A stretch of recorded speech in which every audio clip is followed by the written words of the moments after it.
Hey guys, I know it's been so long since I've done a video, but I've been working on me, and I don't know, I just didn't feel like doing a video because they don't get very much traction anyways. Not many people watch them, so they kind of just are not worth my time so much. But I want to help people, and I'm like, I just wish these videos would go viral so that people can see them that need to see them, even if you don't need to see them. Maybe somebody that sees yours will then, see it, and they actually needed to see it. So I wanted to talk about something. It says, I have been victimized. I was in a fight that was not a fair fight. I did not ask for the fight. I lost. There is no shame in losing such fights. I have reached the stage of survivor and am no longer a slave of victim status. I look back with sadness rather than hate. I look forward with hope rather than despair. I may never forget, but I need not constantly remember. I was a victim. I am a survivor. So guys, I really liked this. I guess it's a meme, but I really liked it because I thought that you guys might like it too, because it will help you to feel more empowered. So I really liked this because I feel like you guys would like it too, and it would make you feel more empowered as well, like it did to me. And then I was reposting it, and I started to write this big long thing because I know a lot of people follow me. I wanted to elaborate on what I thought and some things I've been thinking about as I've been in hermit mode and kind of just working on self-growth and not so much making videos. After we got hit with COVID again, it was I just needed a break from the world kind of thing. I was told I was crazy multiple times. He even tried to tell me that I have borderline personality disorder, bipolar disorder. He even tried to call me a psychopath more than once. These people really shouldn't try to diagnose someone who has a degree in psychology. It's just not really smart. That's my expertise, not his. All right. And the more you guys learn, my kids are having fun. They're loud and they're allowed to have fun. The more you learn about what's wrong with them, I feel like the better you get at understanding that it's not you, it's really them, and walking away is the only way. They may change once they hit rock bottom, but it ain't your job to wait around for the rest of your life. Look at your life right now. Now look at it in 10 years. Do you hope it's the same as it is right now? Without change, there is no change, okay? Without change, you cannot change, and you have to be willing to change. And sometimes that means letting go of the people you love the most, because you can still love them at a distance. But if they are bad for you or bad for your children, it's time to love them from a distance. It's time to research. It's time to figure it out. It's time to save money. It's time to run. Because if they're ever going to change, it won't be while you're still enabling them to act like a narcissist. Just know that they may replace you because now they need a new victim to treat like crap, to be you. And you need to thank this person.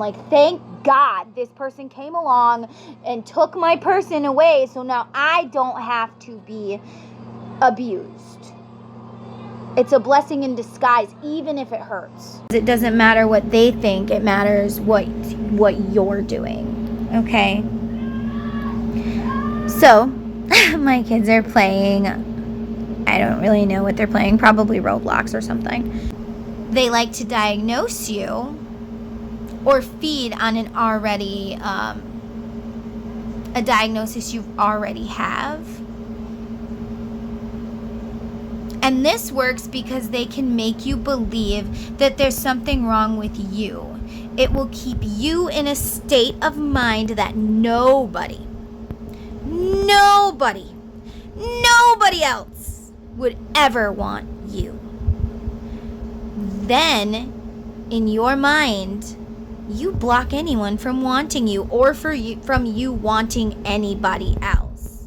And you're like, I'm safer alone, or I'm safer with this person, because they're right. Nobody else would ever want me. You don't even welcome them into your home as you fear for yours and their safety. Like, if you're my friend, I know you're not safe. So I don't feel right bringing you into the spider web. Like, I know there's a spider in there, so I just can't be your friend fully because I don't feel comfortable bringing you into the place that I know is a spider web. You're so cute. You're like, interrupt me, and you're like, what would you do if you gave birth next to a dog and the dog eats the baby and the baby is me? And I'm like, where does he come up with this stuff? But anyway, I was like, how would I feel if the dog ate my brand new baby and the baby was you? I would be sad. Like, I would cry. Like, I mean, I don't know. My kid's weird. So anyways, I left it on there because you know what? You need to find more joy in, like, entertainment, like funny stuff. You need to watch more funny stuff. You might get to the point where you want to watch, like, some sort of romance movies again, but not right now, because you already feel unlovable and you're like, that on TV is never gonna happen to me. It's never gonna happen for me. You know, where's my stupid Notebook? The Notebook, you know. So anyways, guys, I do not recommend watching that. If you are in I want to seek revenge, then go ahead and watch, like, scary movies where, you know, they do bad things to people, but just don't do those to people. You just watch and it's like, oh, you know, or, you know, an army movie where they shoot things or whatever. Like, I don't know. Funny stuff is better. So that's why I left that in there, because I want you guys feeding your soul with stuff that makes you happy. I want you to go through your house and do that method where you're like, does this bring me joy? And if it doesn't and you don't need it, don't get rid of it. If it's like, oh, this drill does not bring me joy, but, you know, I need it, so we're going to go ahead and keep that thing, you know. Or, you know, go through your house. Does it bring you joy? Does it bring your kids joy? Does it make you happy? Does his sweatshirt sitting in the closet, and one of you out there knows that you are somewhere, it's like his sweatshirt sitting in the closet and I sniff it sometimes or whatever. It's time to throw out the sweatshirt. Let's donate it to a better cause.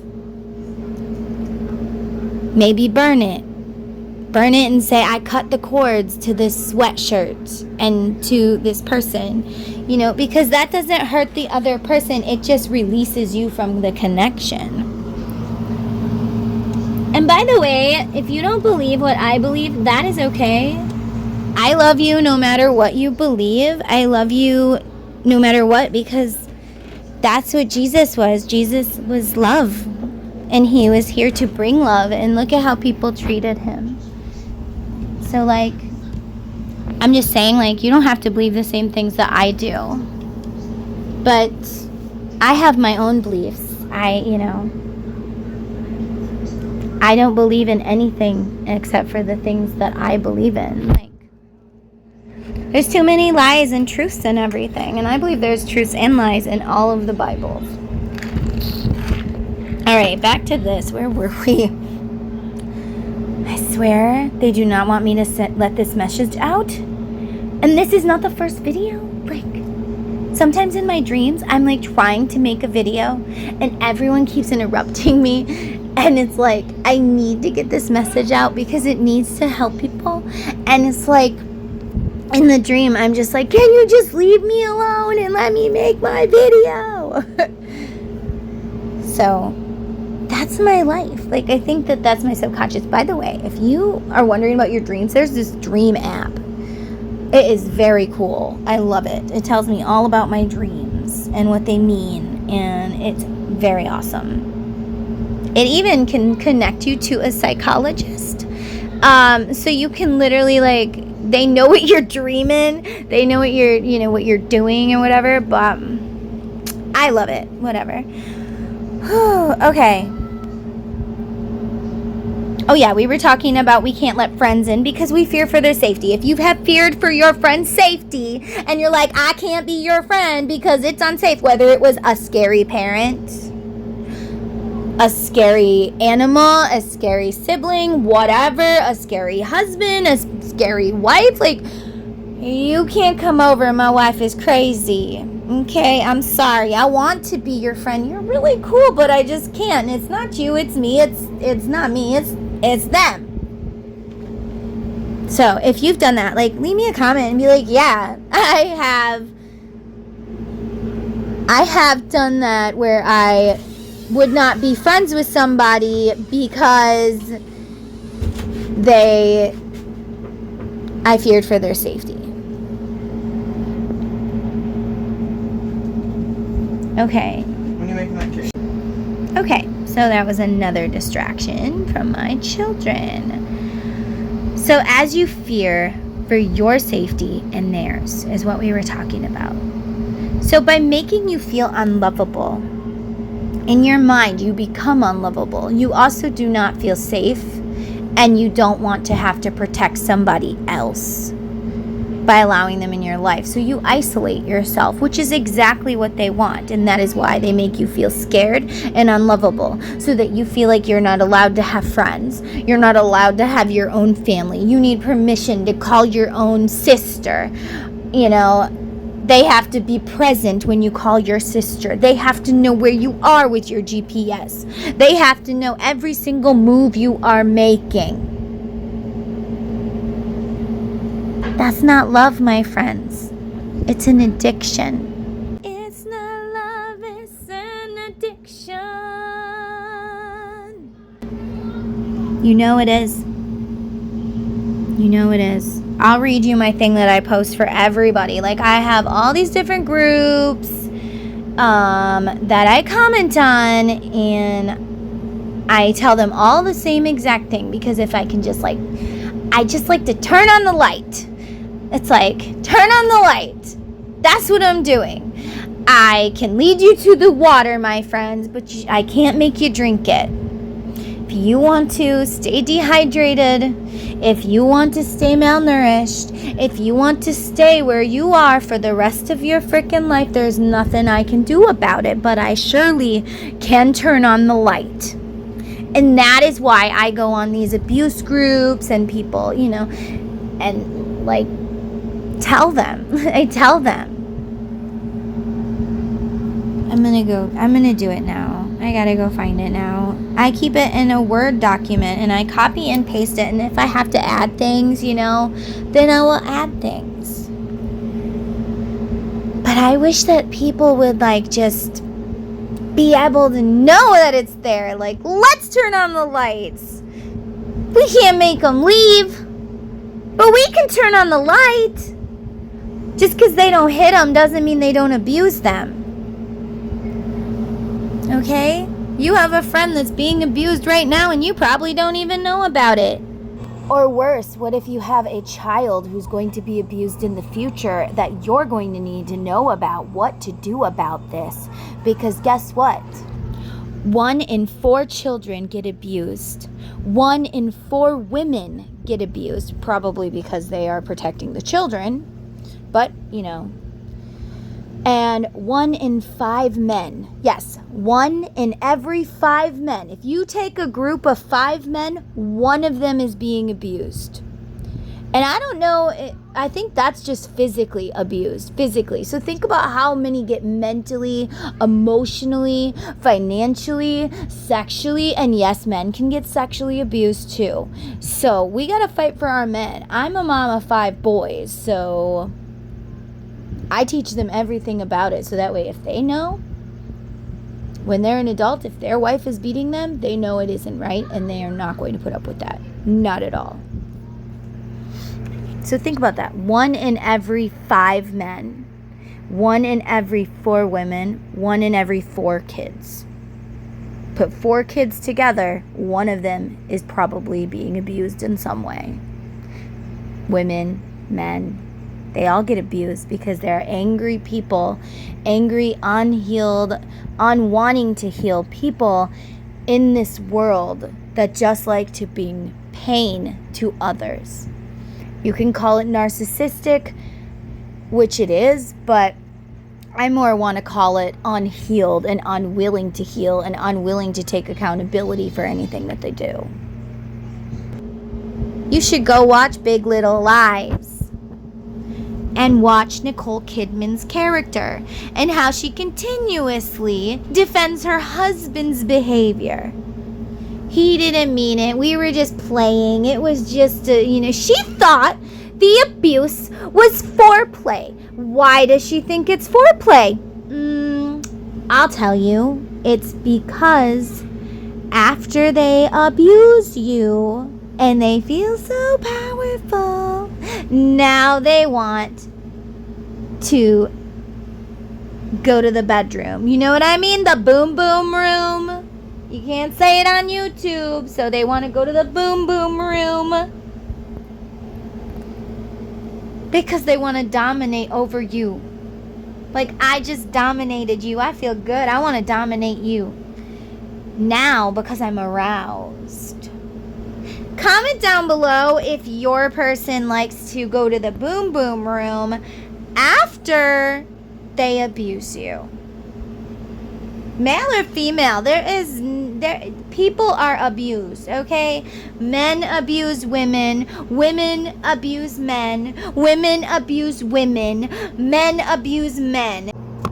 All of them abuse children, and then those children abuse other children because they are hurt and they want to take it out on somebody else. But why? Because they are jealous. They're like, oh, I see you are happy. What do you got to be happy about? There's nothing to be happy about in this world. And so they're like, I'm going to make you not happy, which will make me happy because now you're not happy anymore. And we can both be miserable together. It's not fair that you get to be happy, that you're blessed, when I don't want to ever, I want to keep looking at the bad stuff instead of moving forward. Instead of telling my maker, thank you for everything that I do have, for looking at the things that I do have and being grateful for those things, I would rather be mad because I don't have the thing you have and your thing looks cooler. Let's keep up with the Joneses. So what it truly boils down to is that this person is jealous and their ego is hurt. Their ego is hurt because they couldn't fight back and they feel weak. So now they're going to go be mean to somebody else because if I can dominate over this person, then I at least ain't as weak because I couldn't dominate over my mom or whatever. So it doesn't matter what ethnicity, what race, what kind of partner you're into, whether you are straight or gay. There's abuse in every single relationship. If you have an abuse with a broken person who's unwilling to heal, it's going to be a bad relationship. It just is. People who are gay or who are different or are transgender, they get made fun of, they get picked on, they get bullied. Why? Because they look like the weak one out of the pack. Nobody's standing up for them because they're already weird. So I can go pick on them because that way I will feel a little bit better about myself. Or maybe it's not a transgender kid. Maybe they pick on a kid with special needs. Why? Because they look like the weak one. They look like an easy target. That's what it is. What does a lion do? A lion, what? Do they target the sick one or the one that can run away easy? There's nothing wrong with somebody who has special needs, just like there's nothing wrong with somebody who's gay or transgender. That's just who they are. Just like Down syndrome, they're missing a chromosome, right? Or is it that they have an extra chromosome? Leave a comment down below and tell me. But, okay, so which one is it? It's just the same with, people who like the opposite sex. they're born that way. Some people are like, oh, I want to experiment, you know, just to make sure. Or maybe they just like both. But people are born transgender. I've seen it. My little cousin was. And it was there from birth. Like, he would wear his mother's shoes. He would dress up like a girl. He would go to the freaking, you know, store and want to buy Barbies. He cried on Easter when, for Easter, I got a Barbie basket and he got cars. Because he liked the Barbies more. So what? It's who he is. You love him anyway. Maybe God mixed it up. Like they say in the beginning and whatever religion you are, they say that there was one man and one woman, and then all of a sudden, what was it? God got mad because we were trying to build some sort of ladder to heaven, which makes absolutely no freaking sense to me, because there's no way, like, once they hit the atmosphere, if their ladder ever made it that high.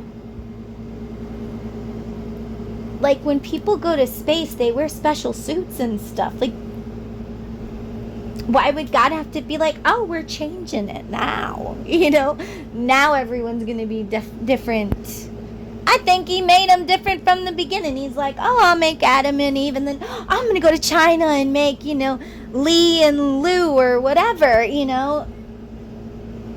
I'm not trying to be disrespectful of Chinese people. I taught Chinese children English for a while. That was very fun. I really like little Chinese kids. They are cute and sweet, and they were fun to teach. We're getting off topic. That's just my opinion. You can tell me your opinion. Okay, let's go back to the thing that I always write. Okay, so I have two different ones. Like, I have one on top that says, do not go back to this. If someone's like, I'm going to go back, you know. And I'm like, do not go back to this toxic person because you get lonely. It's so easy to relapse. Remember, this is a drug. This is an addiction. You are an alcoholic in another type of way. You look at the guy that's an alcoholic, you're like, oh man, I'm so glad I'm not you, but you're addicted to a relationship. But we just judge the alcoholic or the heroin junkie or whatever, or the woman who eats too much cake because she doesn't feel loved or whatever. Everybody makes fun of people and it's not right. You're like, but I don't you? I mean, do you ever like make fun of vegans because they just don't like to eat rotting animals? You know? Like, let people be who they're meant to be. It's ridiculous. All right. Okay, and then I say, this is what I say to everyone. I say, what helps me is to remember when they are sweet to you, it's called love bombing. They give us little bits of love when they want to. They're called breadcrumbs of love. It gives our brain hits of dopamine, which are like hits of cocaine. So we get addicted to them. However, we don't understand our addiction because we aren't putting anything in our body. Did you hear me in the back? We are not putting anything in our body. But to our brain, that hit of dopamine is addicting either way. That's why when it's good, it's really, really, really, really, really good because they're giving you that hit of dopamine. They're giving you love. Oh, and Disney feeds that kind of love. He's so awesome. He knows how to love me so good, but oh God, does he make me cry, you know? All right. As they're giving us those hits, when it's bad, it's really, really bad because one, they're not giving you those hits. So they're holding back the love. But what are they giving you? Oh, you are so disgusting. Anybody would, you know, nobody would ever love you because of this, and this. Oh, you can never do anything right. Why do you gotta wear that? Everything you do is wrong. No matter if it's right, it's wrong. You're like, but I did it right. I remember this one birthday, and this is why I hate to bake cakes now. My son's like, are you gonna bake that cake? No, because I used to love to bake cakes, and now I don't like to bake cakes. I'd rather buy a cake. Not because my cakes are not awesome, because you guys, if you ever tasted my homemade cake with my homemade buttercream, I can make any flavor of buttercream, and they are delicious. They do not look the best. I'm not a cake decorator, but, you know, they taste really good. But, so it's his birthday. My ex-husband. It's his birthday. Actually, both of my ex-husbands were rude on their birthday. My first one, he liked to eat and eat and eat and eat, so he loved anything I made him. That was one good thing about him. He would make me feel really good about all the food that I would make. Like, it's so good, and, you know, because I was a good cook. I am a good cook. But, anyway, my second husband, it's his birthday. He wants a German sweet chocolate cake. I don't want to cook it. That's my first husband's favorite cake. And it takes hours to do it from scratch. And I don't want to cook it. And then I'm like, okay, that's what you want. So I'm cooking all day, watching the babies all day. And I have a newborn. Okay? So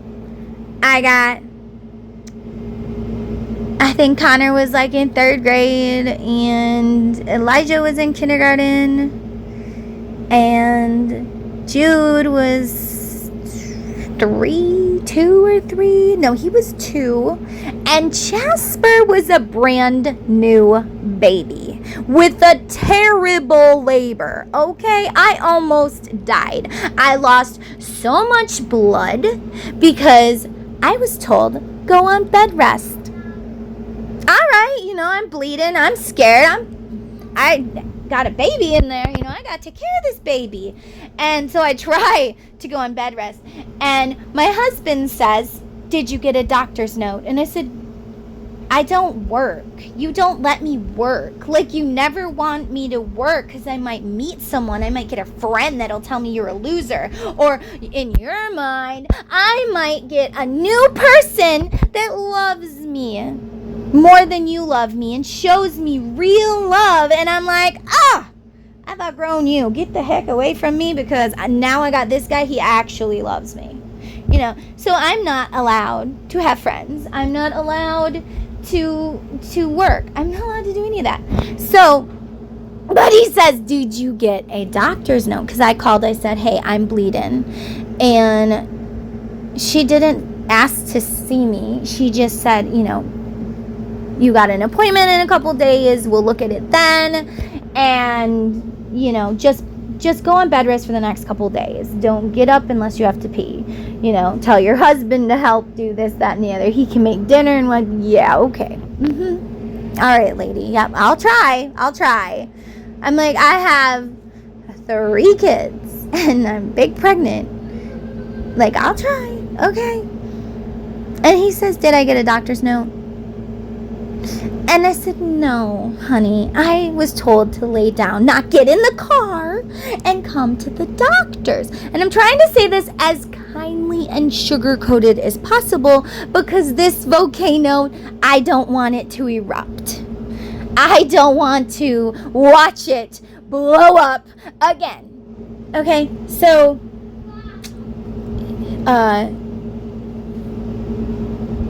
I lose my train of thought easily when I get anxious. Totally normal. Just breathe.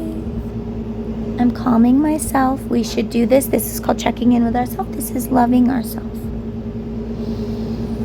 Okay.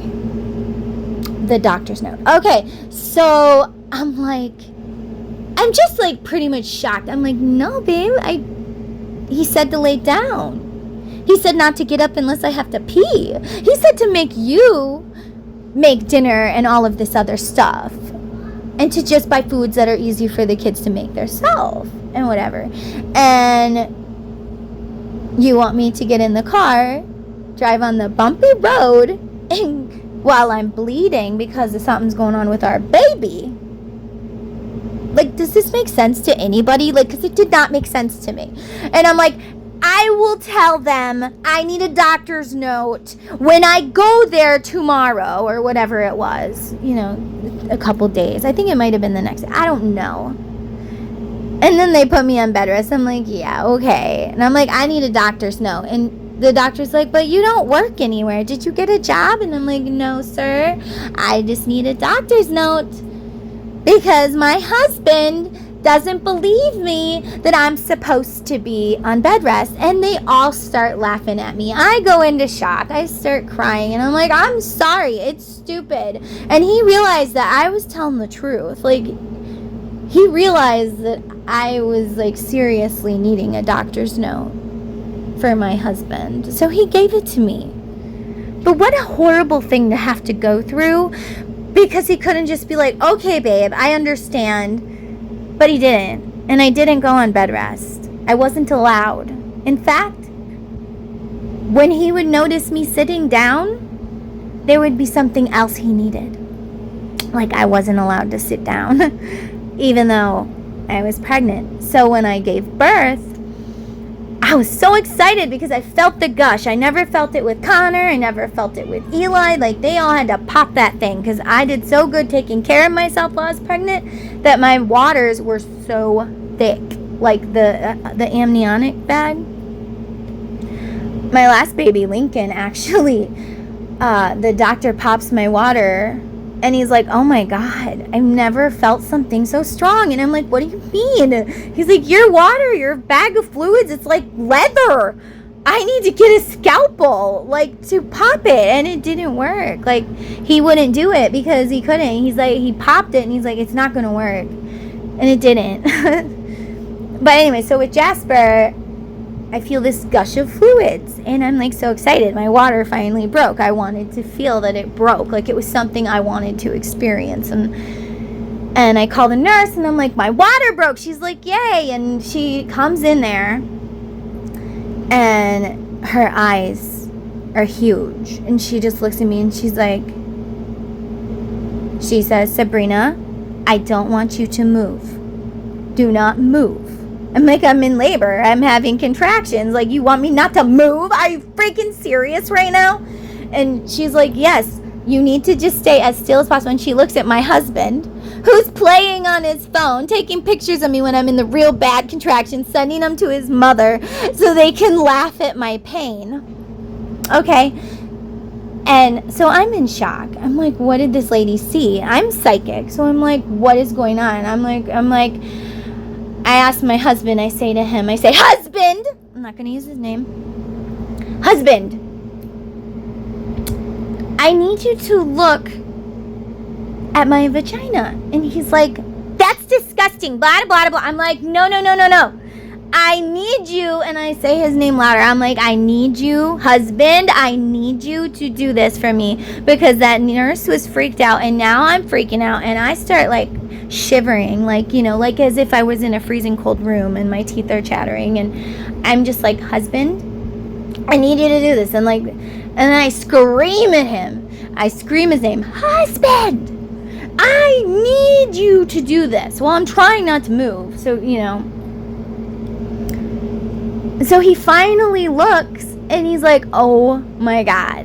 And his eyes get big and his skin gets white. And I'm like, what? He's like, you don't want to know? And I'm like, yeah, I do. I do want to know. And he's like, do you really want to know? Like, are you serious? Are you freaking gonna play right now? I'm like, I'm supposed to be calm and not move. And you're like, do you really want to know right now? Like, I felt like he was trying to kill me. And I'm like, I want to know right now. You know, and he just kept going back and forth. Are you sure you want to know right now? Like, really? Are you freaking, like, really? And he's like, he just went on and on with this. And finally, Dr. Browning comes in. And I'm like, what's going on? Everybody's freaking out. There's something going on. He's like, Sabrina, you're bleeding a lot. I think you may have ruptured your placenta. I need you to stay still and get an epidural. And I'm like, well, good luck with that. Epidurals don't work. I had one with Connor and it didn't work. I did not get one with Eli. They made me get one with Jude and it did not work. And I was like, it's not going to work. You know, and he's like, well, we have to in case you have to have a C-section or whatever. And then they get the ultrasound and whatever. So it turns out he was right, and my placenta did rupture, and I was bleeding a lot. The baby was born with blood in his lungs and barely able to breathe. He had the cord wrapped around his neck. It was just such an awful labor, you know. But we were blessed and everything turned out okay. I remember telling him, I said, husband, if I die today, it is not the baby's fault. You cannot take it out on the baby, you know. And he's just like, well, that's too bad because I already hate this baby. And I'm like, well, you did this. You did this. Okay, you could have used protection. You did this. But anyway, who else, if you were a woman, did your husband want you to be barefoot and pregnant all the time? Although I loved being pregnant because it would bring me a joy and the baby would bring me such a joy and I would get less abused while I was pregnant. I'm not saying I wouldn't get abused at all, but I would get a little bit like a less abused, less hit, you know, when I was pregnant. So it was kind of like a safety thing as well as the only joy in my life kind of thing. My children were the thing that kept me going. Like if it wasn't for them, I probably honestly would have ended my life. I would have, because you know, I figured it would be better than being there. If you feel me, then please put a comment of your favorite emoji in the comments below. The one you use the most, it's your favorite. What emoji brings you joy and you know it? And tell me, why does it bring you joy? I don't care why it is, you know, like I just want to know. Let's talk about some fun things in this instead of just serious topics, because we need to have fun and joy in our life. We need to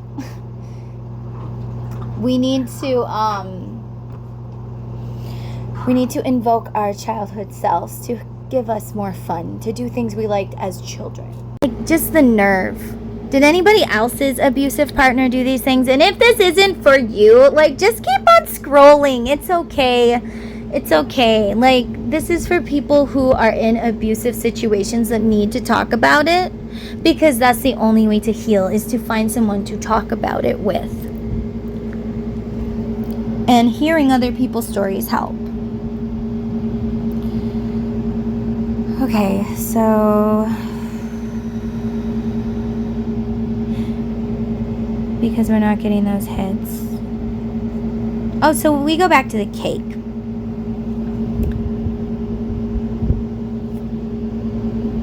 Yeah, we go back to the cake because we were talking about the birth, because so you could understand how I was feeling, you know, right after this incident. And I make him this extravagant cake, and he gets mad at me and he throws the freaking cake at the wall. And I just couldn't believe it. Then he starts chucking onions at me. I grabbed the baby who was in the car seat, and I grabbed the whole car seat, and I just go over to my parents' house. And I was like, I need to get away from you. Like, I can't be by you no more. I was like, just because it's your birthday does not give you the right to treat me like this. Like, no. And I was, you know, he could have hurt somebody. He could have hurt one of the kids. It's like he just would surprise you. Like, you think, oh, they're going to get better. No, my friends, they're going to surprise you. They're going to get worse. And then you're going to be like, I didn't really think that it could get worse. I thought it was getting better, and then it got worse. I thought it was getting better, and then it got worse. And that's all it is, because it's never going to get better until you decide you have had enough. And you say in your soul, I have had enough. I'm done. There will be no more. I have taken enough. You have stabbed your knife and your next knife and your next knife into my back over and over and over. And you know what? There ain't no more space for any more knives. There's no more space for these knives in my back. So then you stab them in my front. Well, there ain't no more space for those either. I'm done. I have enough knives. And then you start to heal and you push those knives out one by one, and then you go all the way back to all your childhood crap. And that's what it's like to heal.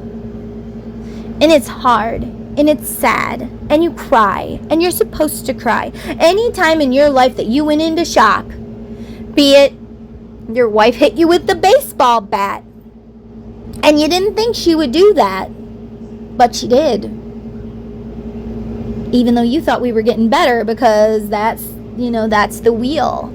It gets bad, and then after the explosion, it gets good again. And then, slowly we get to be in charge, and we get to be the one. And then all of a sudden, bad explosion, and then it goes good again. There's your love bomb. I'm sorry, it'll never happen again. It will happen again.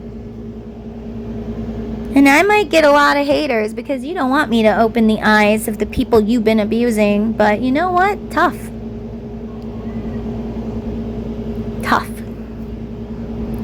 Because other people need to know what I know. And I don't know everything.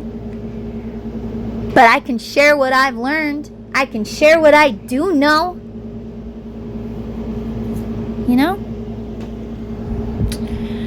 Okay. So it gets really, really bad when we are not getting those hits. We are going into detox and withdraw. Just like any other drug, you're going to go into detox and withdraw. I remember after he punched me in the face and he was in jail, and I had gotten back from the hospital, and I started to relax, and I started to actually feel the pain of my broken optical bone. And of my throat being squeezed so hard that I could barely speak.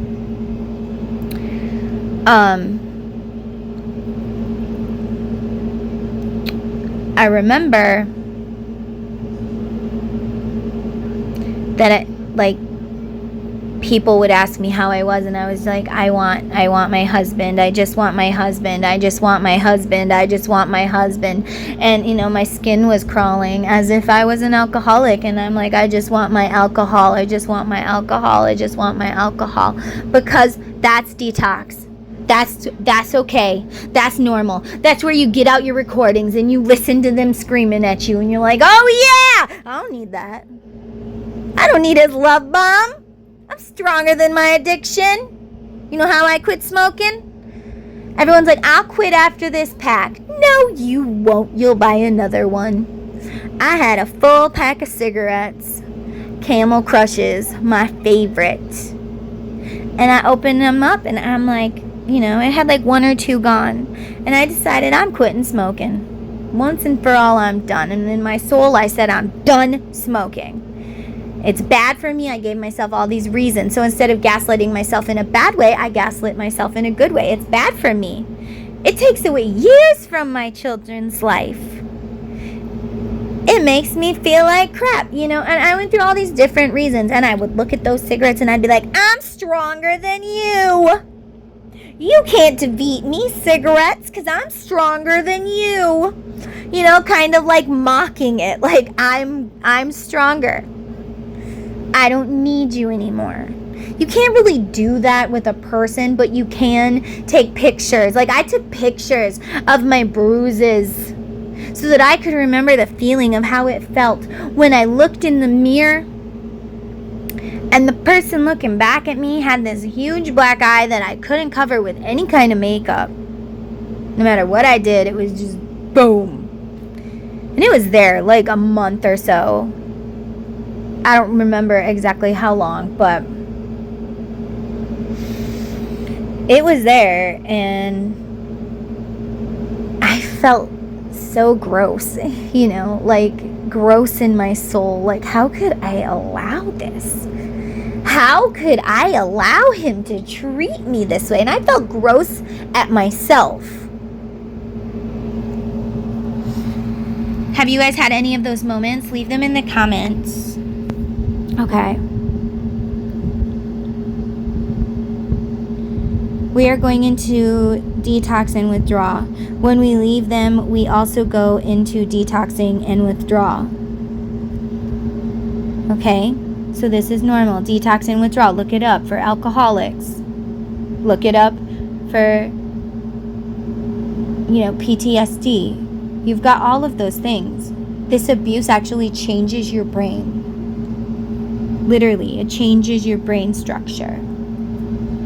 It's like they turn you off after a while. Like they make you numb, and then they build you back up just how they want you. And they build your kids up just the way they want them to. Okay, I'm sorry. As they're giving us those hits, when it's bad, it's really bad because we're not getting those hits. We're going into detox and withdrawal. When we leave them, we also go into detox and withdrawal. I already said that. Okay, we hate them, yet we need them around. As we feel like we could die without them. When they say the words, I love you, they are doing it out of manipulation. I mean, guys, do you feel loved? Like, really? And not, do I feel loved sometimes? Yeah. But only when I'm a good girl or they were really, really terrible to me. Or have something they want.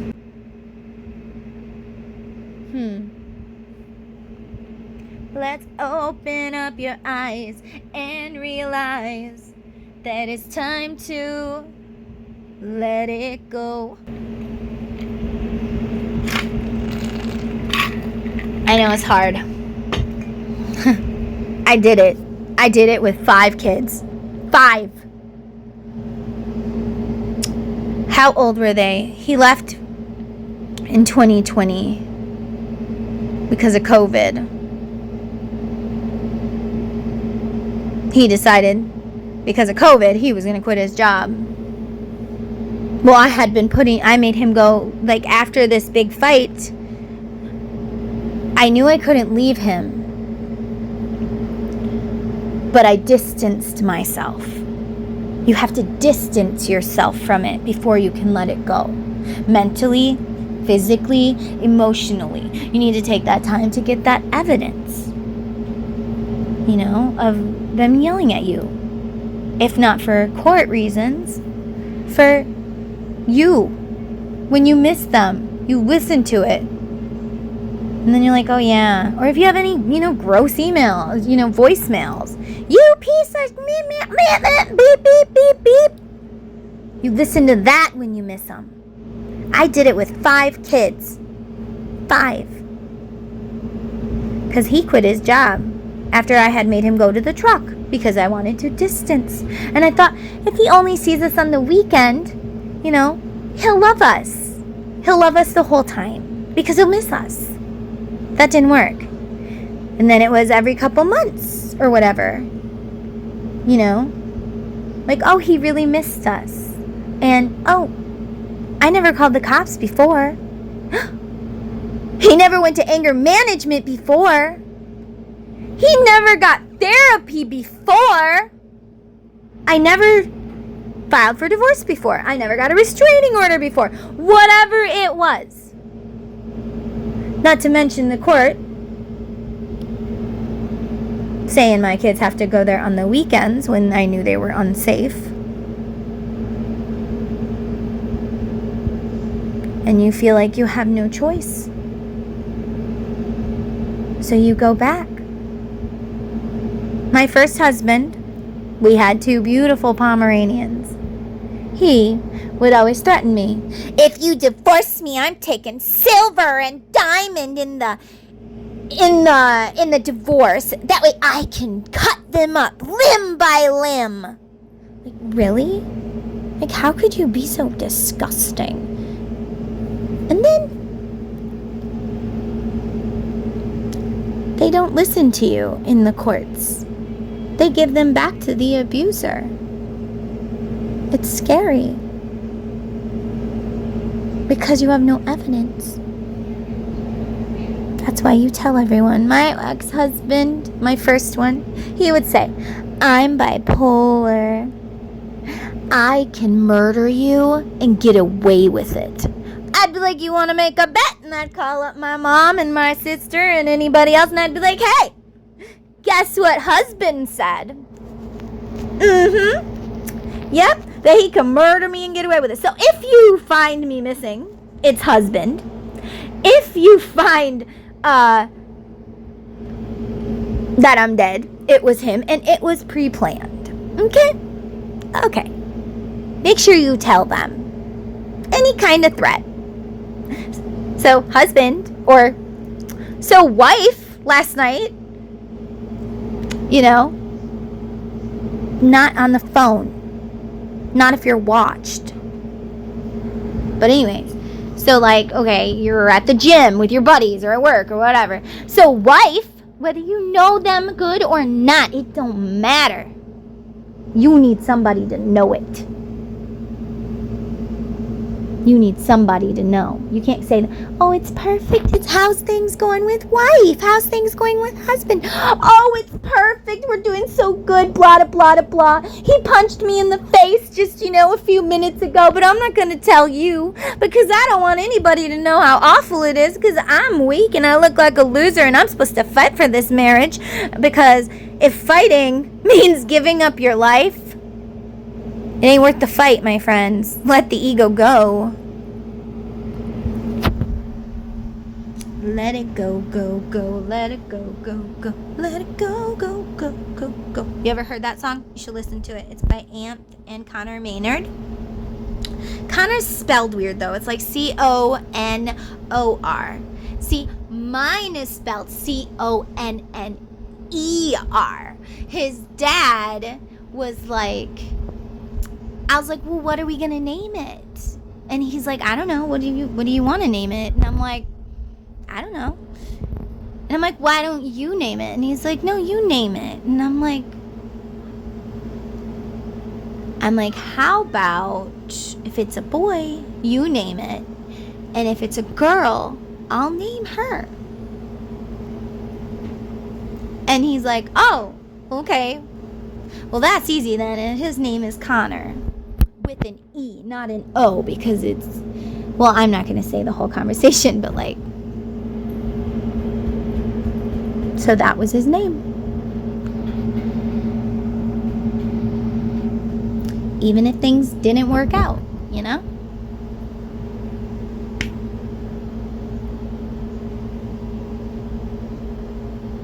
Sometimes things just don't work out. Sometimes it's meant to be that way. Sometimes you're meant to go the other way so that you can have lessons.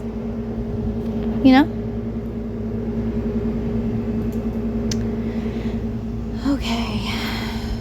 Where were we? I'm sorry. So we get addicted to them. Okay, they give us little bits of love. When they want to. They're called breadcrumbs of love. It gives our brain hits of dopamine, which are like hits of cocaine. So we get addicted to them. However, we don't understand our addiction because we aren't putting anything in our bodies. To our brain, that hit of dopamine is addicting either way. Sorry. The writing is small. That's why when it's good, it's really good. Okay, we already did all of this, guys. Okay, detox and withdraw. When they say the words, I love you. Okay, when they say the words, I love you, they're doing it out of manipulation. As they know, it's what we want to hear. When they treat us like they love us, it's also manipulation.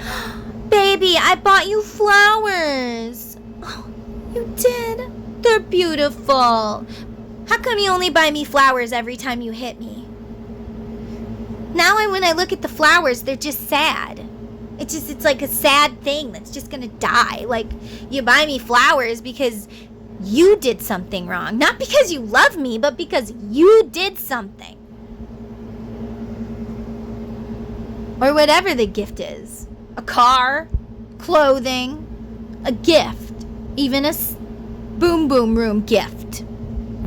If you know what I mean. Okay?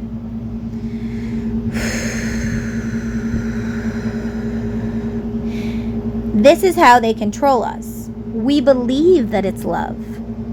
and that they don't mean to hurt us. Yet, we can't always see that they are a toxic narcissist, as we give ourselves excuses for their behavior, justifying it in our head. We paint them perfect with a flaw or two, even to ourselves, but to everyone else as well. So when you finally come out about the abuse, they're like, how could that ever happen? You said that everything was great. You painted them perfect. They're beautiful, remember? And then, oh, why didn't you tell us sooner? Not caring about how you feel, you know? God, I was abused by my first husband, my second husband, and my third husband. Mentally, emotionally, boom, boom. You know, sexually, stupid. I don't know why you can't say that word on YouTube. And tarot card readers get in trouble for having boobs on cards. But yet, I caught one of my exes looking at little girls on YouTube. Gross. Gross. Why are little girls allowed to wear a big bra and panties? Where are their parents? They're like 10. And they're just shaking it in a bra and panty. That is disgusting. But my sexual tarot card, oracle card, that's for a reading for 18 plus, is wrong? Come on, YouTube. Get it together.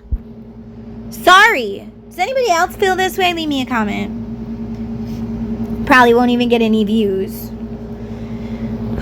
Never get any views, which is why it's like I take time out of being with my kids and stuff to make these videos, and it just kind of, you get burnt out really easily. Okay, so, and we gaslight ourselves.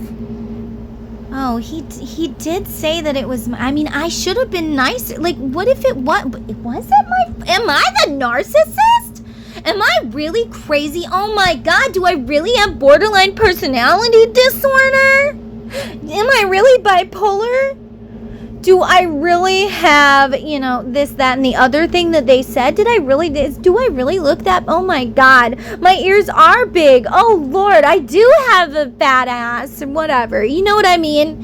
That is what we do to ourselves. We do that to ourselves. You do that with a regular addiction. No, I really do need the alcohol, blah, blah, blah, blah, blah, blah. I don't know this addiction. I've never been addicted to alcohol. I've been addicted to cigarettes. I've been addicted to a person. You know? So I can only speak from my perspective because I don't know that perspective, and I pray to God I never know that perspective, because after being with an alcoholic, I saw it from the wrong side. And I was like, oh my God, I am never putting that stuff in my body again. It's like you're watching someone eat rat poison and they're just slowly killing themselves, and yet they still keep eating it because they like the feeling of it. And there's nothing you can do to make them change it. They have to want to change it. They'll find a way. If they want to do it, they're going to do it.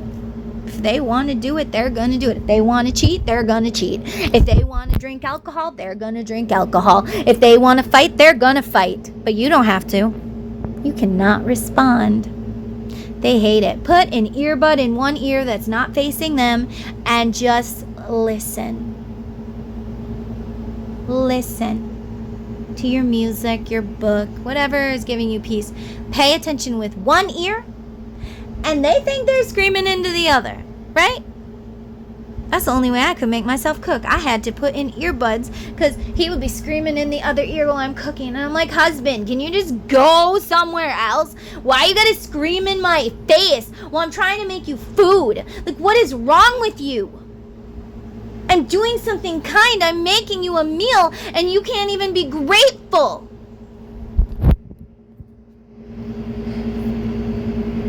And even if and then you stop doing whatever, and you're like, well, they're not grateful anyway. So you stop doing it. And then, now you're in trouble for not doing it. Like, you're damned if you do, and you're damned if you don't. You're like, well, now maybe they appreciate what I do for them, right? Because I stopped doing it. Nope. They're still going to keep going. And every time we forgive them, in their head, now it's forgiven. Out of sight, out of mind. Done, done, done. Except to you, it's not forgiven. They haven't even really been sorry. Like, you never even said you were sorry. And if you did, you didn't mean it. You only said it because you didn't want me to leave you. You only said it because you still wanted me to be your slave. You didn't mean it. If you meant it. You know? Whew, okay, we paint them perfect with a flaw or two. While they paint us as crazy. Oh, come on, leave a comment. Leave an emoji of a crazy face. If you have ever been told you're crazy by a ex-partner, parent, whoever, you're crazy. You're seeing through my BS. Now you're the crazy one. There's no way it happened that way. No, it wasn't. Your story's wrong. I did not kick you in the face. You sat up and my boot flew into your nose. No, it wasn't. It was an accident. See, now you're crazy. Can't we get over this? It happened years ago. No, we can't get over it because we never got into it. We never talk about it because every time I bring it up, you're like, me, screaming in my face. And now, I'm talking about what you did, how you hurt me, and now it's twisted back around on me to, oh, look what you did. Oh my God, you still haven't done the XYZ. No, we're not talking about the XYZ. We're talking about how you did me dirty. No. I don't want to talk about that. I want to talk about what you did wrong. You didn't do the XYZ. Whatever it is. Could be something stupid. You didn't clean up the underwear on the floor that I left there last night. Or you didn't pay the cell phone bill. But that it was your turn to pay the cell phone bill. No, it wasn't. And now it's all your fault. And then you're like, why keep fighting? Okay, honey, I'm sorry. Just take the hit. Take the hit. I'm sorry, honey, you're right. I forgot to pay the cell phone bill that you said you were going to pay. Oh, honey, you're right. I was the wrong one for going through your phone. When I'm sitting on the toilet, your phone's sitting on the trash can, I see a woman half naked come up on my husband's phone. Any woman, any man is going to pick up that phone and they're going to be like, what's going on here? So I was the one in the wrong for touching your phone. Sure, babe. But what about you? Like, okay, I'll acknowledge what I did wrong. I went through your phone, boo frickin' who, you deserved it. But what about you? Okay? You've been cheating on me. Like, that's bigger than me going through your phone. I do not care. And I'm not crazy for going through you're crazy, you went through my phone. Oh, no, I didn't, I said, oh, no, I didn't just go through your phone, baby. I went through your phone the other day. The other day. And then I called her. Well, I didn't call her. I texted her. I texted her up and I said, why are you sending pictures to my husband? I wasn't mad at her. And I sent her a picture of us together. And she's like, I didn't know he was married, blah, blah, blah, blah, blah. And I'm like, how did you meet? And she's like, oh, he put him, when she screenshots me, his freaking dating profile on Plenty of Fish. Saying he owns my house. My house. I'm like, no, sir. Like, you do not own nothing here. Like, this is not yours. It is mine. Sorry. It is my house, my land. Like, no, you own nothing. And he puts it on Plenty of Fish that he owns it. He's single, and she was so kind. She sent me all of the text messages that they had together, every single one. And you know what? When I confronted him, he says, you're crazy. You literally texted her? I sure did. And she was happy. We talked all night. Yeah, Yeah, we did. It was great, actually. We're still friends on Facebook to this day. We haven't met up yet, but we do talk, once in a while, or like each other's stuff anyway. But he's like, you shouldn't be mad at me. You should be mad at her. It was all her fault. I'm like, her fault.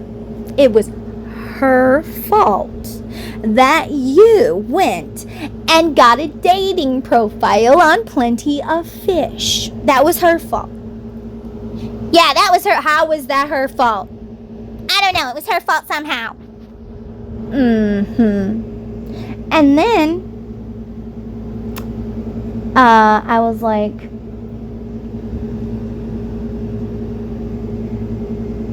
and then you messaged her and talked to her all this time, telling her all of this. Look at the proof, look at the proof, look at the proof. And he's like, that was her fault.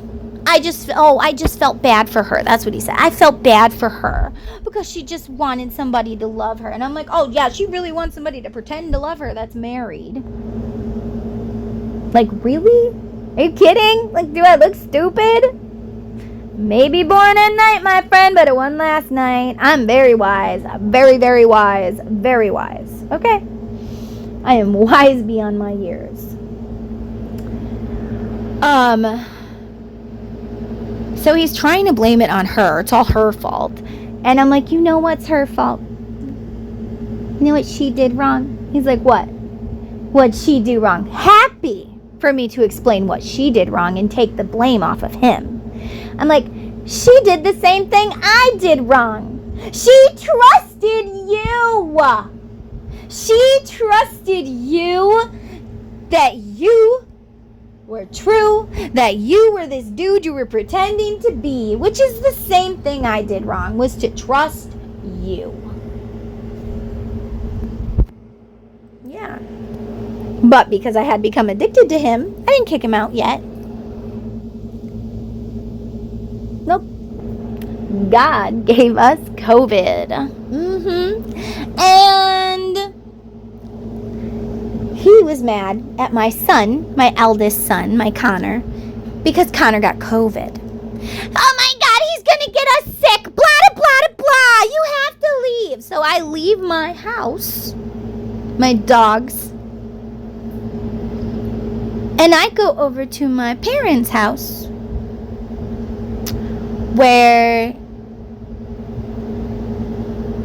we stayed even though we had COVID. Because my parents too had COVID. They got it and then Connor got it. So we went over there and we hung out and stayed there, and it was like God knew I needed to distance myself from him in order to be able to leave. Because you go through the detox and the withdrawal, but then it's like you go back over there and you're like, oh yeah, I forgot. Yeah, I'm leaving again. Or you talk to them on the phone and they're like, oh, and you're like, oh yeah, I forgot, when they start being mean and just saying these disgusting, vile things to you. The worst things ever. Okay, thank you. And, love you. Jasper. So, they start saying all these disgusting, vile things to you, and you're like, oh yeah, I remember now why I'm happy to be over here. Oh, so nice and peaceful here. Don't have you screaming in my ear, don't have you lying to me, like, yuck. And y'all, if they're cheating, you need to get a STD test. You can get them online. When mine left, I got one. And he had given me one that was very curable, thank the gods, but literally did not, like, it was one that was curable but had no symptoms. It was chlamydia. And yeah, I feel really gross telling people that, he gave me that. But what am I supposed to do? You're supposed to be able to trust that your husband or your wife is not going to bring you home some dirty STD. Am I wrong? Like, if I get married to you, I want you only making love to me. I want you making love to me, to my soul. When I look in your eyes, I want to see that passion, and I want to know that I'm safe with you. Like, you would never hurt me, and you would never let anybody else hurt me. Because that's what somebody that's in an abusive relationship needs, is to know that they can be their vulnerable self. They can talk about how they were hurt and have that person's compassion and listening ear. Like, yes, I am here for you. I love you. You're wonderful. My friend Amy, we had lost touch for a very long time. And then I found her on Pinterest. And it was just at the right time. And, like, I called her. Like, we started talking, and then I called her, and we became friends again. And she just let me, like, she always just lets me, like, let everything out. She's like, Sabrina, I'm not going to talk. I'm just going to let you vent. I'm just going to let you talk, and then I'll talk when you're done. And I'm like, oh my God, she's the best thing in the world. If you guys do not have an Amy, you need to get one. Because that is a friend. They just let you unload, and you let them unload too. And it's like, that is what you need. You need that kind of friend. Also, I recommend getting a pet. If you are in a freaking, apartment, get a plant. Give your love to something. Don't buy yourself flowers. Buy yourself a flower plant that's gonna keep living. Because I don't know about you, but flowers make me sad. Like, you bring me this bouquet of flowers. Sure, it's beautiful. I love it. It's gorgeous. But now these flowers gotta die. Like, they're gonna die. Like, bring me a freaking plant. Don't bring me flowers. Like, bring me a beautiful rainbow colored something really awesome, or a sunflower, or whatever. Dude, just don't bring me something that's gonna die. I don't know about anybody else, but I don't like that. My husband would bring me flowers when he would do something wrong. So when I looked at him, I was just like, husband only gave me these because he hates me. Husband only gave me these because he punched me in the face. Husband only gave me these because he broke my fingers. Husband only gave me these because he broke my nose again. Husband only gave me these because he drugged me through the house by my hair and took it too far. He takes it too far, I get flowers. So now flowers make me sad because flowers resemble taking it too far. And they make me sad. Flowers make me sad now. And then I just watch those pretty, pretty flowers die. Just like our love. Just like our love. But what do I keep holding on to? It ain't love, baby. That thing's been dead gone. Dead gone. No love here. Love does not live here. Okay? What lives here is addiction, fear, ego, pride. So what if you have to say, yep, sure, honey, yep, I forgot to pay the cell phone bill that you said you were going to pay. I'm very sorry. You can spank me if you want to. Does anybody else's people like to hit you in bed? Leave it in the comments. Oh, gosh. Okay. This thing is getting so long, but whatever. This is me venting. If nobody listens, well, hopefully somebody does, because maybe this can help someone else. Because what helped me the most was I got tired of hiding it. So I put it all over Facebook. I said, look what my husband did to me. Because I wanted the world to know. I wanted his mom to know. She knew. I called her on my wedding day after he choked me while I was pregnant with Jude. And he broke my laptop on our wedding day because I was going to go out and get my hair done. And he didn't want me to. I'm like, it's our wedding day. Like, I want to get my hair done.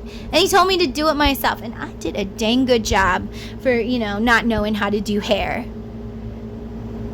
But how backstabbing, And I had my own money, if that's what you're like, well, maybe he didn't want to pay for it. No, I had my own money. I paid for our wedding. I paid for all of my weddings, actually. Isn't that stupid? Okay. We paint them perfect with a flaw or two. while they paint us crazy, ugly, fat, worthless, etc. They drain us of all self-esteem. We believe the toxic words. We feel no one would love a monster like us, yet we can't see that loving them is killing us. Loving you is killing me. Do you understand? Loving you is killing me. And I matter too. I'm a good person. Look how much I did for you, and look how horrible you treated me. Like, I would be a good person for somebody, you know? If you can't love me, somebody will. Because I am very effing lovable. I want you to look in the mirror and I want you to say, I am effing lovable. Yes. Scream it. You are lovable. Somebody will love you. Probably somebody that's been hurt too. But those are the best kind, aren't they? Because they know how bad it hurts to hurt, and they don't want to hurt somebody like that. They're a forgiving person, just not if you punch them in the face. You know?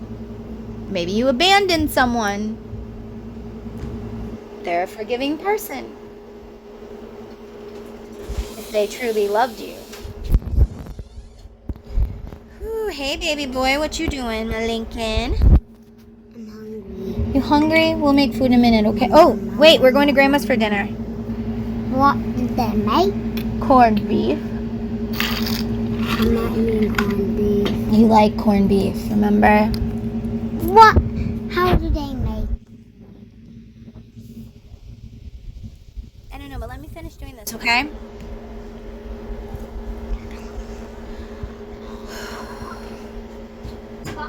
Well, they paint us crazy, ugly, fat, worthless, etc. I gotta hurry up.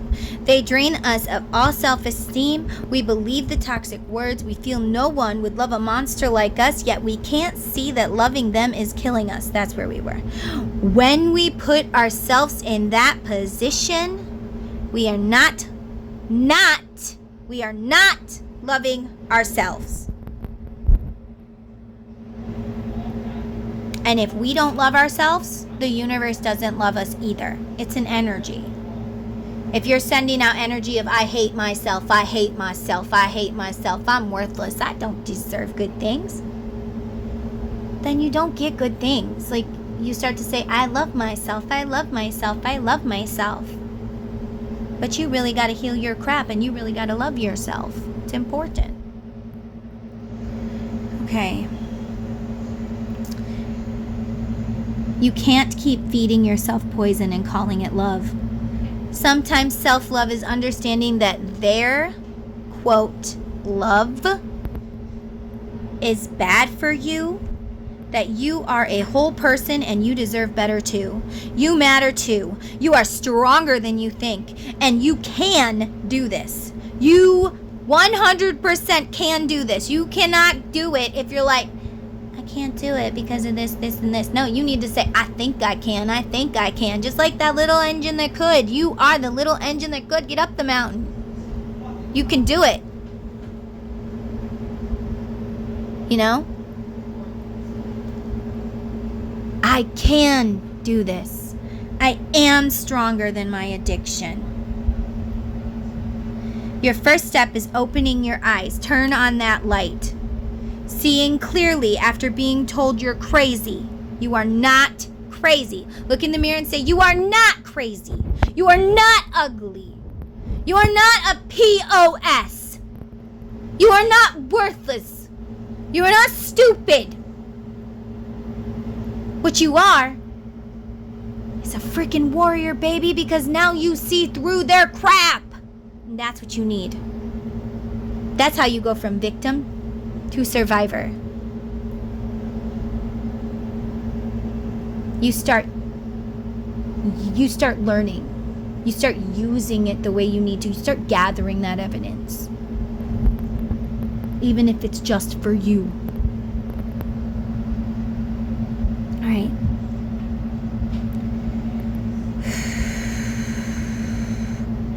Then you make your plans.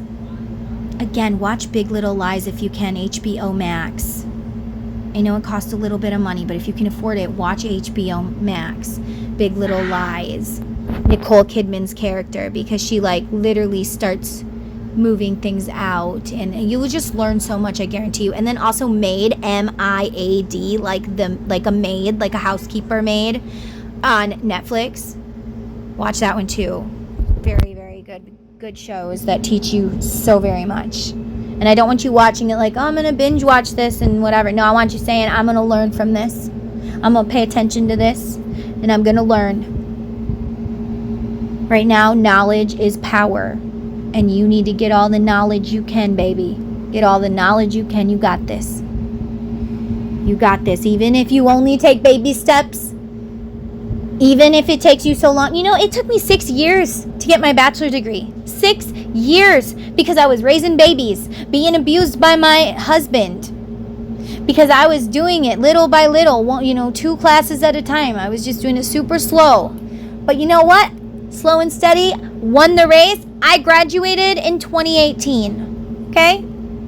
From college. He did not want to go to the ceremony where I walk across the stage or whatever, and so we did not go. Okay. You are a whole person, and you deserve better too. You matter too. Those things that you crave in a partner, you deserve those. You don't deserve to settle for, any Tom, Dick, or Harry. You deserve somebody who you feel loved by. Maybe it's somebody from your past that made you feel loved in the past, and that was the only time you ever really felt loved in your whole entire life. Or maybe it's somebody new coming up in the future who's going to show you what love feels like, and that you never actually felt that before. You deserve someone that does things for you just because they want to do it for you, not to get something out of you. Like, babe, I saw the dishes were dirty, so I washed them. Not even expecting praise, but like, just letting you know, like, hey, I washed the dishes for you. Well, not for you, because, it's everybody's chore. But, babe, I saw the dishes were dirty and I washed them. Or whatever, And then you would feel thankful. But you deserve the person that you want, but it isn't in this person. You're trying to get a person to treat you like a person that has a soul treats you, but you are with a skinwalker. A person that's an actual demon, that's a black hole. Because along the way, they have been so abused and so broken that they just went into, they just broke down into nothing, became numb, and then was built up, even as a child, built up as a certain way. You're supposed to do this. You're not supposed to do that. You are a robot. You are a robot. You are a robot. You're not going to be the robot. That's it. You're getting a spanking. You're getting a spanking because you don't want to be the robot. You be quiet. I'm talking to my 15-year-old. He's like, spank me then. I'm like, you be quiet. You're gross. Anyway. See. Are you talking to me? No, I was not talking to you. I'm busy. I was saying I'm going in my room. Play with your brothers. See, I take time out of my day for this. That charger got stuck. Okay, so I've got to end this. Seeing clearly after being told you're crazy, then you make your plans. Try to learn as much as possible. Gather evidence, even if it's just evidence for yourself when you miss them. Reasons not to relapse. If you want to learn more... Oh, okay. And this is just what I say to those people. So let's get the rest of what I was saying. Dinner is actually done, so I'm going to do it later. I'm going to go hang out with my mother. Okay, guys, so I got to hurry up.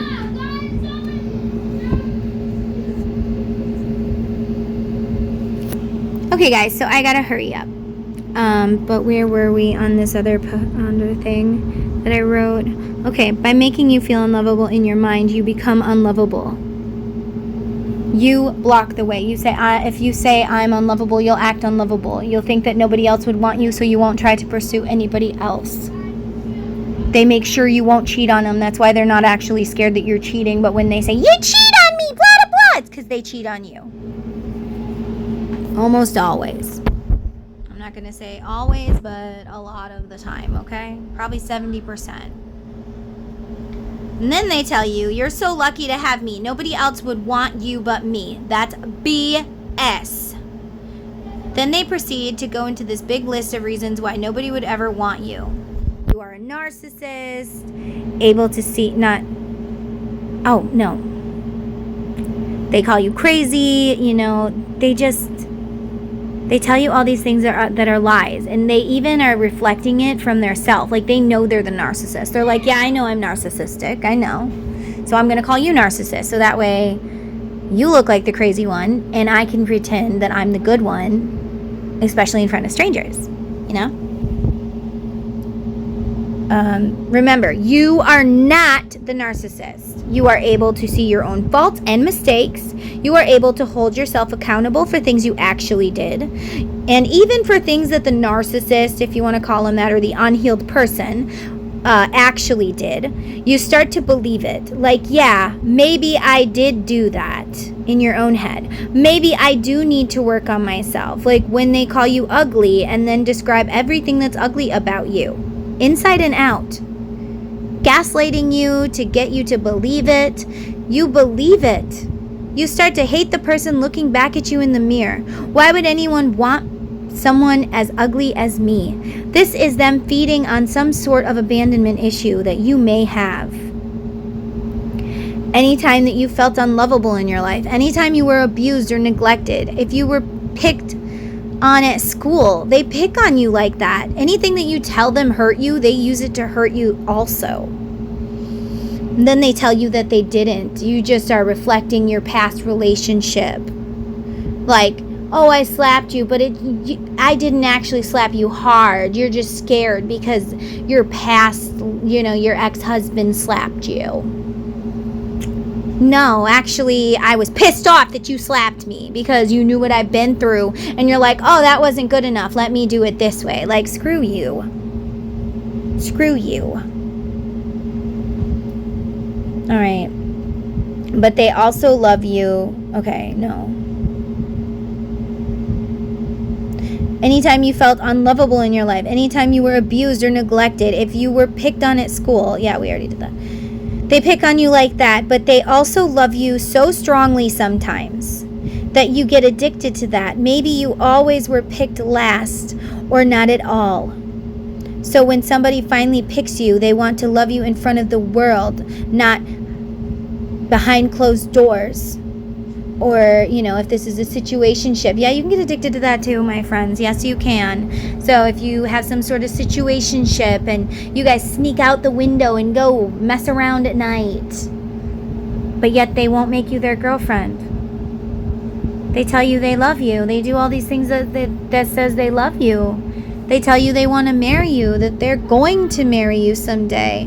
They tell you these things and then they leave you forever, or they just never do them. That's also an addiction, because when they do love you, you're getting breadcrumbs of love. But sometimes people don't mean to do it. They don't mean to get you addicted. And who knows, maybe there's a reason why they just couldn't come back and you just don't know. And it's hard to give up hope when there's no closure, because, you got in your head so much that, like, I'm the crazy person, and I seen it so wrong all this time. So what if I see it wrong with this person that I actually had feelings for, actually made me feel loved by? And you're like, in your head, you're just holding on to this hope that there's some sort of reason why this person did that, because they never abused you. Looking back at your life, this person may have hurt you. They may have abandoned you. but they never abused you. So you think of, in your head, there must be a reason, because that wasn't that person. Like, why would they do this? I don't understand. You know, I don't understand why they left me and never came back. I don't understand, you know, for some of you that you were pregnant and they left and they said they were coming back to marry you, but they went to get the milk. Or maybe she cheated on you and ran off with some guy. Or maybe for whatever reason, you know, whatever reason, you still hold on to those pains too. And you feel like maybe you could make it work with someone from your past. Or you just hope for the best. You hope for someone new. But first you gotta heal you. Otherwise, every time this person raises their hand to put it around you, you're gonna think they're coming up with a fist. Or they're coming up to slap you across the face. Or when they grab your chin, you're gonna think that they're yanking your head up so that you have to look them in the eyes while they scream in your face and spit on you. You don't know. So you have to heal these things, and that's hard. You have to let go of all things that didn't give you any kind of closure. Even if it's a person that doesn't actually give you closure because they're not actually sorry. Okay, so you already felt ugly or unlovable, so they fed on that to make you hate yourself, to make you so low that you are now going to become their slave and do everything they ever wanted, as if they're a king or queen. Not because they deserve it. I'm not talking like I want to give her princess treatment because she's fucking she's awesome, you know. No, not because they deserve it, but because you are walking on eggshells and you have to keep them happy. You have decided in your soul that Dr. Jekyll is more fun than Mr. Hyde, or vice versa. I don't remember. I think Mr. Hyde's the bad one, but whatever. Take it how it resonates. Your whole life now becomes, how do I keep this volcano from erupting? Only you can't, because the volcano likes to erupt and blame it on you. It was your fault that they did it. Only it wasn't. It was theirs. They just don't know how to take accountability for anything. When they were children, most likely their parents never took accountability for anything that they did wrong, and they blamed it on the child, and now the child is the adult. So now they get to be the adult, and you are now the child, and they are the parent, if it was a parent-child relationship, because the adults get special treatment. I'm an adult. I don't have to face consequences. But that's not how it works. You still have to face consequences when you are an adult. You have to be a man or a woman, and you have to go there and you have to be like, look, I know I did this and I'm sorry. This is what happened. Because even if you don't, you know, that person deserves an explanation. Like, they deserve to know what happened. They deserve it. Okay, so the child now is an adult, so they get to be the adult because the adults get special treatment. The adults win. How do they win? By blaming it on the child or the other person. So now, can you ask nicer? I didn't like the way you asked. Please. No? Say, Mom, can you please unlock this for me? Use busy. Okay. Mom, can you please unlock this? All right, thank you. I like the communication. You got to teach our kids to communicate as well. We can't just say we're the adults, do it because I say so. Or the answer is no, but why is it no? Like, tell me why. I understand it's no, but can you at least give me an explanation as to why the answer is no? Why is the answer no? Why do you get to and I don't? Why are you the princess and the queen? Because you pay the bills? You know? And yeah, it's easy to fall into that. Like, I pay the bills, so it's my way or the highway. But that's not how you have a loving relationship. It's give and take. If you just give all the time, then your cup is going to get empty and it's going to stay empty.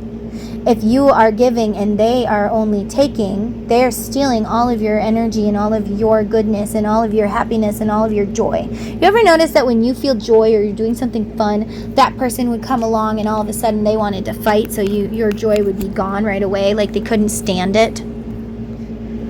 Anybody else? Leave it in the comments. But so You deserve someone that brings you joy, and they're like, oh, you're having fun, you're jumping on the trampoline, let me join you. Or, you know, you're doing this, let me join you. Or, oh, you need a little bit of alone time, okay, that's okay. Oh, you need to go out with your friends and have a little you time, go ahead, honey, I trust you. You don't whip them into submission. You love them into submission. A feminine energy will submit to a masculine energy, but not to a little boy energy. If you make them submit, what is that? They have to want to submit. Like, okay, I trust you to take the reins. I trust you. I'm going to give you the wheel now. You get to be the man now, and I just get to be the feminine. Or when you go into parenting, you know, you get to be the dad and I get to be the mom. Here's the wheel. Take the wheel. You're in charge. You know, you control the wheel. But we both discuss where we're going and how we're going to get there, you know. And you do for me and I do for you, because I want to pour into your cup as much as you pour into mine. I give you compliments. You give me compliments. You know, things like that. If you don't get that, that's not love. That's not love, okay?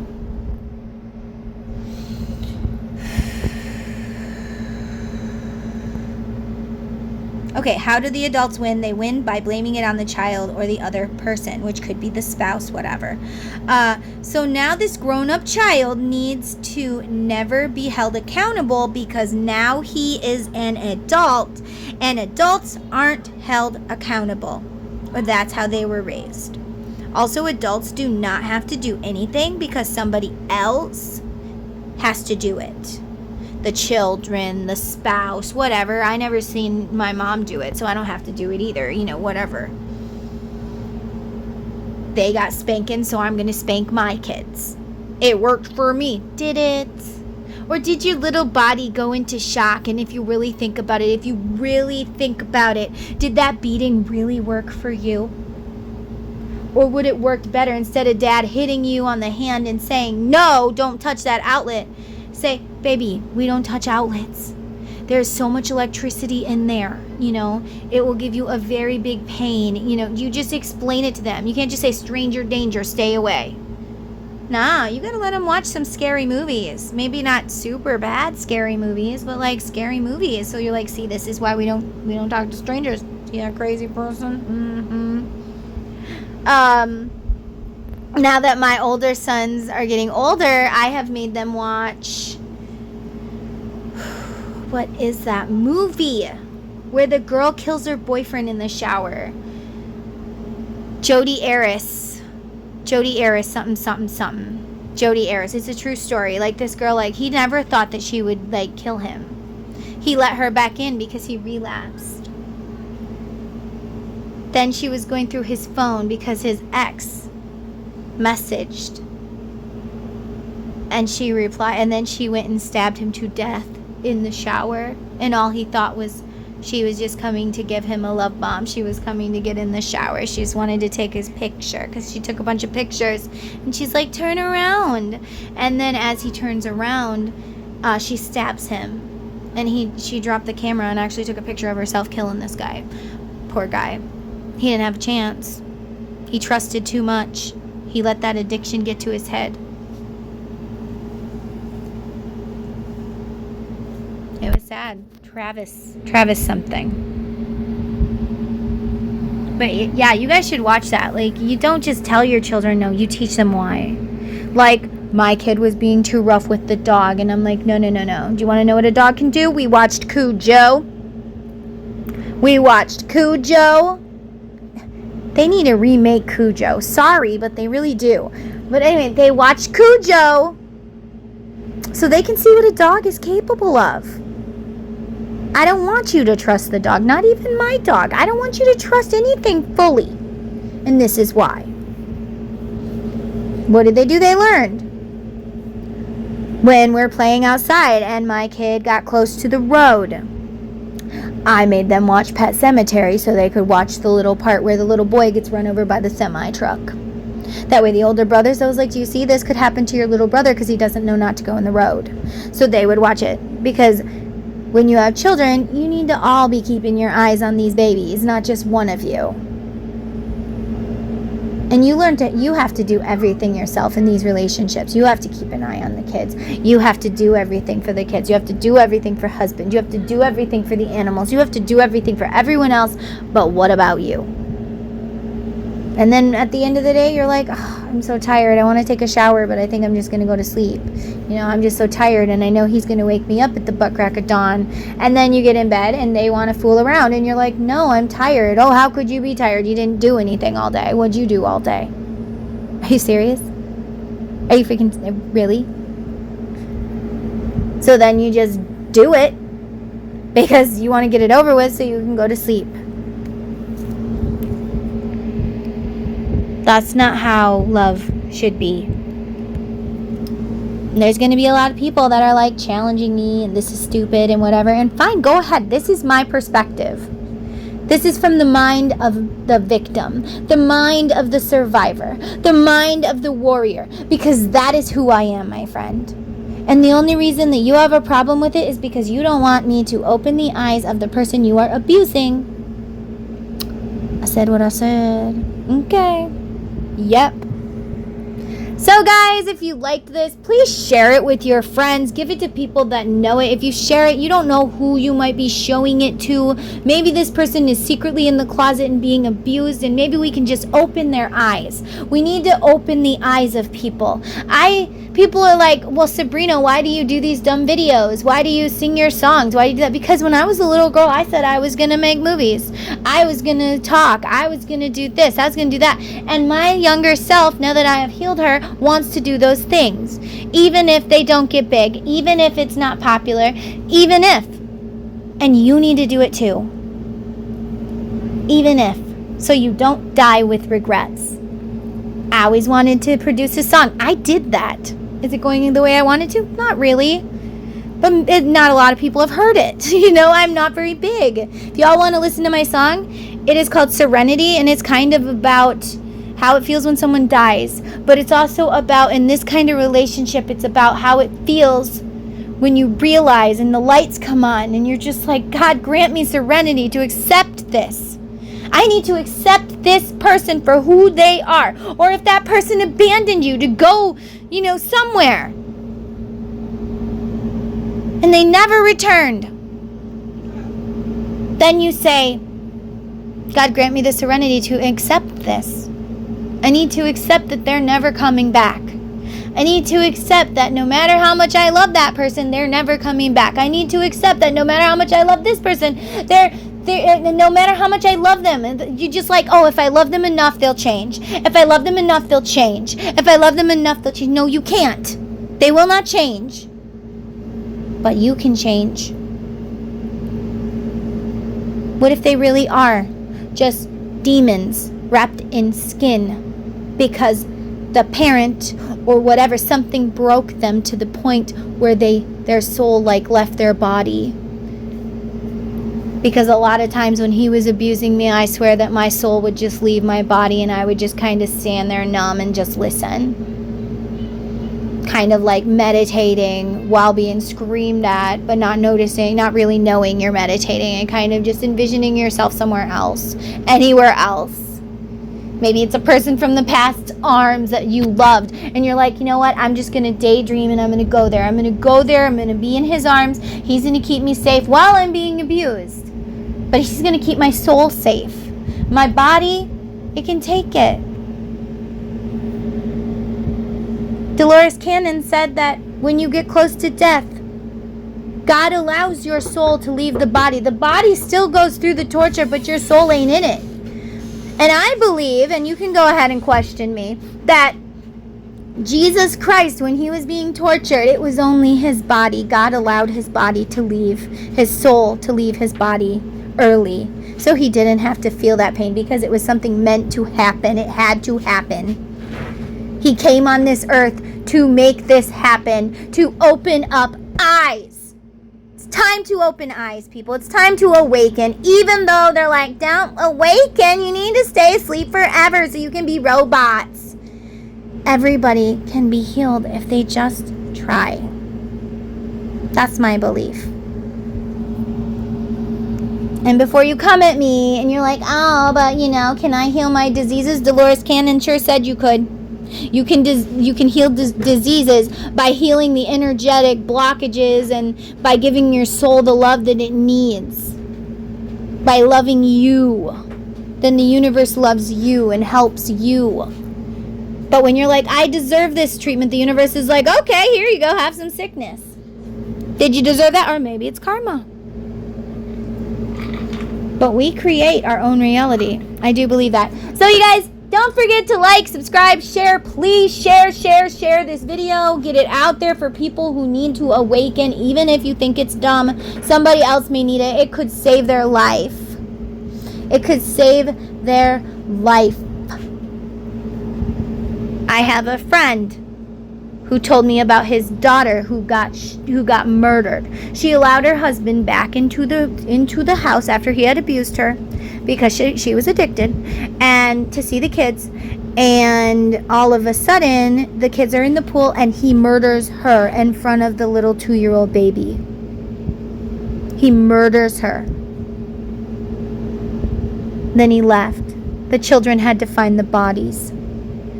So even if you don't believe in this, just share it. Please.